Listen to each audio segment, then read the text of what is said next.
Hi everyone, so for today I'm going to be the person in charge to show you a demonstration for the subject BP265, and for today I'm going to explain you practical number 2, quick detection of steroid samples using the TLC, or we call as the thin layer chromatography method. So for today I'm going to use 8 standard steroid and 1 unknown sample. So for the 8 standard steroids we're going to use is, you're going to use the betamethasone, we're going to use a cortisone, cortisone acetate, hydrocortisone, hydrocortisone acetate, dexamethasone, prednisone, and also prednisolone, and also 1 unknown sample. So the TLC is actually the technique used to separate chemical compound that involve 2 different phase. We have a stationary phase, and also we have the mobile phase. So for the stationary phase, we're going to use the TLC plate. So this is the, we call as Leja gel plate, and what you need to do is you need to draw 3 different lines. We have 1 line here at the bottom, and the distance should be 1 centimeter from the bottom here. You need to draw 1 line located 1 centimeter from the bottom. The second line located at the left side of the plate, so it should be located 1 centimeter from the left side, and the third line should be located 2 centimeter from the top side. So it should be 2 centimeter here, 1 centimeter from the left side, and another 1 centimeter from the bottom side. So you also need to label 9 different thing here. So we have 8 different standard steroid and 1 unknown sample. So you need to write down the initial name for each of the different steroid. We have a betamethasone until the prednisolone here, and 1 unknown sample. Okay, and for the mobile phase, I'm going to use the combination or the mixture of, here we can see here the mixture of dichloromethane, dioxane, and also water with the ratio of 70, 25, and 5. So later on I'm going to explain on how to prepare the developing solvent and how we're going to place our silica plate inside the developing chamber.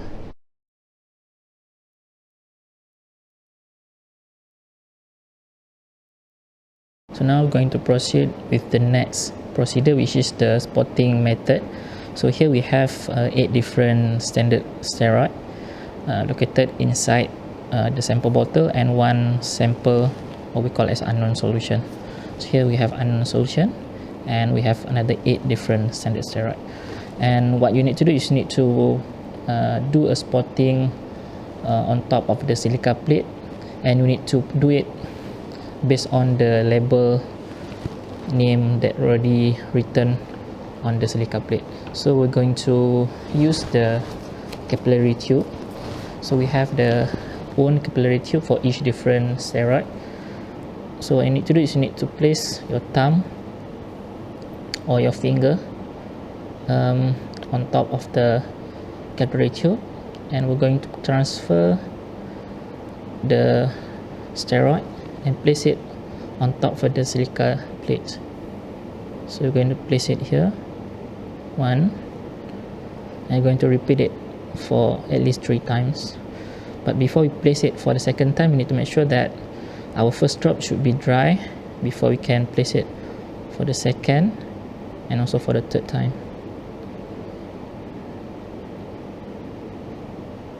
Now the second drop is very dry, and then we're going to place the third drop.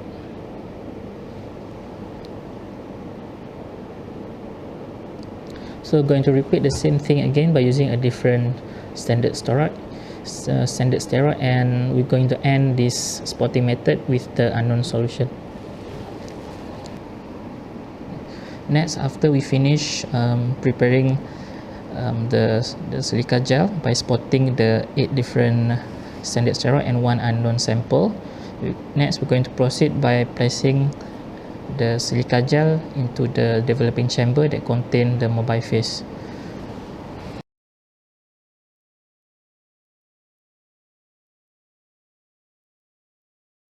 So after this, we're going to proceed by placing the silica gel into the developing chamber. So here, as we can see, we have the mobile phase inside the developing chamber that consists of dichloromethane, dioxane, and also water. So first we're going to place our silica gel here. Okay, then going to open the lid of the developing chamber.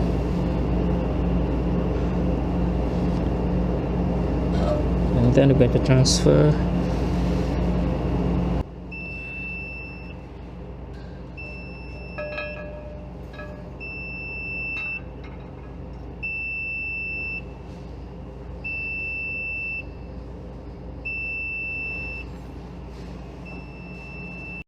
after we place our silica gel inside the developing chamber.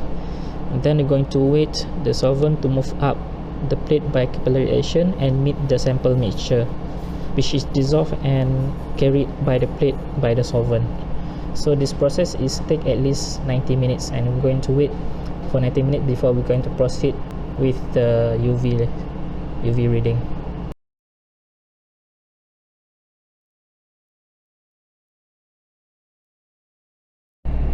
So after 90 minutes, then we're going to transfer the silica gel from the chamber, and we're going to place it on top of the paper here for a drying process.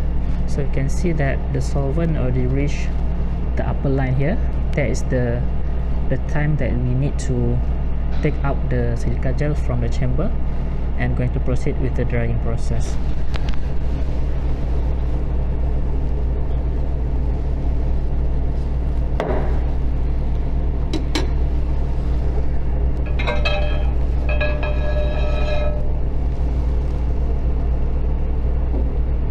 So we're going to place it here and wait for the silica gel to dry.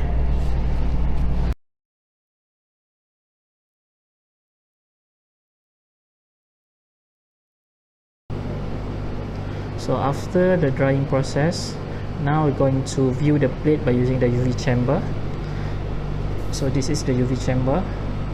So we're going to place the plate here, and we can view the result by using the UV chamber. So what you need to do is you need to highlight the spot by using the carbon pencil before the spraying process. So what you need to do is you need to highlight each spot by using the carbon pencil. So you can highlight by doing the line like this. You can highlight each spot by drawing a line at the upper spot of each different spots.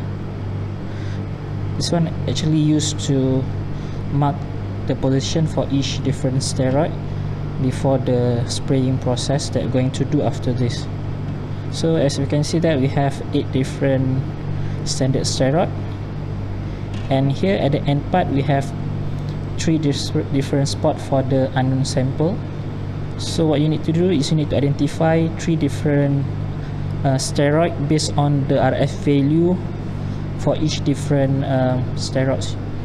So what you need to do later on, you need to calculate the RF value for each different steroid, and you need to compare the RF value with the unknown samples. Okay, so after we drawing a line on each of the different spots on each of the different standard steroid, so what you need to do is you need to measure the RF value for each of the different spot that we already mentioned before. So for example, for the betamethasone here, you can see that we have this one, the first one, betamethasone. You need to measure the distance traveled by the steroid, which is from here to here. So you need to measure the distance. We can use the ruler, and we can measure in centimeter.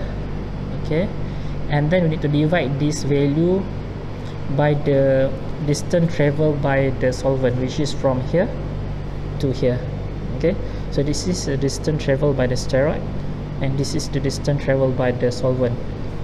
Okay, so the distance traveled by the steroid is around 8 cm, 7.6 cm, and distance traveled by the solvent is 17.1 cm. Okay, so you need to divide these two value to see or to calculate the RF value for each different steroid.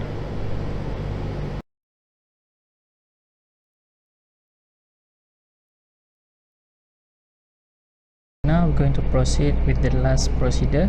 So we're going to spray the silica plate with using the blue tetrazolium solution.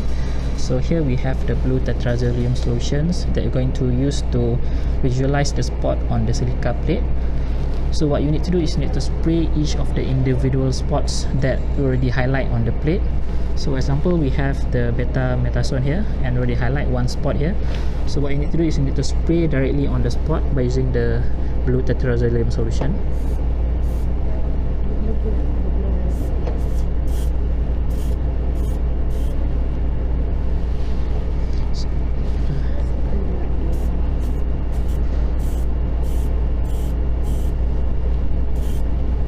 So as you can see that I'm going to have the visible violet color appears on each of the different spots that we already highlight.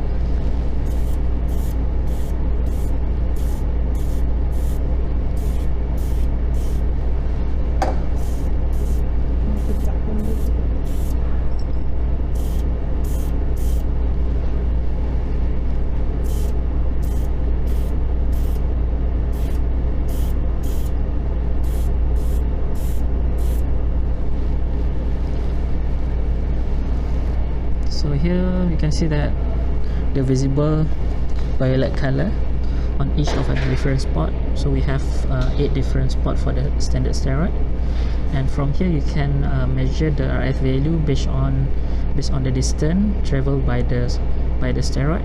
And from here you also need to identify 3 different steroid from the unknown solution that we already prepared. So for the unknown solution we have 3 different standard steroid.